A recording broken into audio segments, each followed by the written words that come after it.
অন্তর্বর্তী সরকারের সংস্কৃতি বিষয়ক উপদেষ্টা হিসেবে দায়িত্ব নিয়েছেন বরেণ্য নির্মাতা মুস্তফা সারোয়ার ফারুকী। রোববার শপথ গ্রহণের পরই শুভেচ্ছায় ভাসছেন এই নির্মাতা। তাকে নিয়ে সহকর্মী ও ভক্তরা সকলেই লিখছেন ফেসবুকে।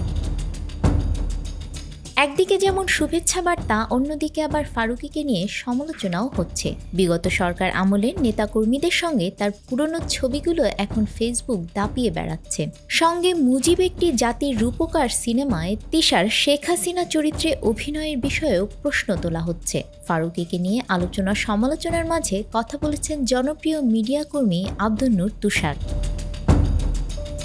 দীর্ঘ এক ফেসবুক পোস্টে তিনি লিখেছেন, মোস্তফা সারোয়ার ফারুকী উপদেষ্টা হয়েছে, এতে এত দাহের কিছু নেই। কেউ নিজে নিজে গিয়ে এই সব আসনে বসে পড়ে না। প্রধান উপদেষ্টা তাকে ও সঙ্গে অন্যদের নিয়োগ দিয়েছেন। আমরা দেখি সে কেমন কাজ করে। যারা বিশ্বাসী তারা নিশ্চয়ই মানবেন যে এসব পদ পদবীর ক্ষমতা সৃষ্টিকর্তার ইচ্ছা। তিনি যাকে ইচ্ছা তাকে দেন অথবা কেড়ে নেন।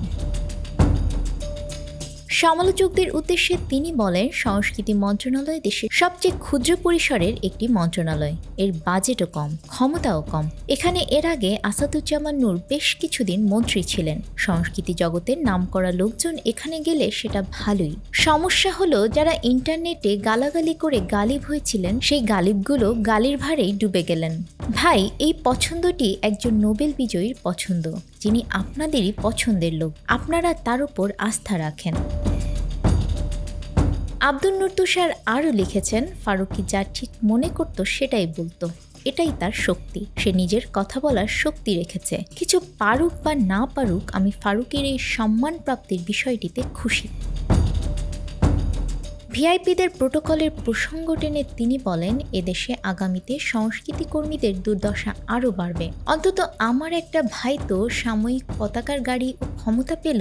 এই শহরে আমার সবচেয়ে বিরক্তির কারণ ছিল ভিআইপিদের গাড়ির সামনে মাইকে পুলিশের সরেন সরেন, বামে যান ডানে যান বলে লাল বাটন নেড়ে আগের গাড়িকে সরতে বলা। এবার অন্তত দুজনকে রাস্তা ছেড়ে দেওয়ার সময় আমি জানবো আমার পেছনে আমার ভাই আছে।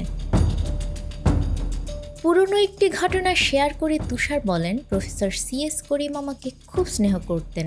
তিনি উপদেষ্টা হওয়ার পর আমি একদিন তার গাড়িতে চড়েছিলাম। তিনি সাইরেন বাজাতে দিলেন না, পুলিশকে সরেন সরেন বলতে দিলেন না। আমরা গল্প করতে করতে তার বাড়ির দিকে গেলাম। তিনি তার আদাবরের বাড়ির সামনে পুলিশকে নাও বসিয়ে ভেতরে বসাতেন, বলতেন এসব তো সাময়িক।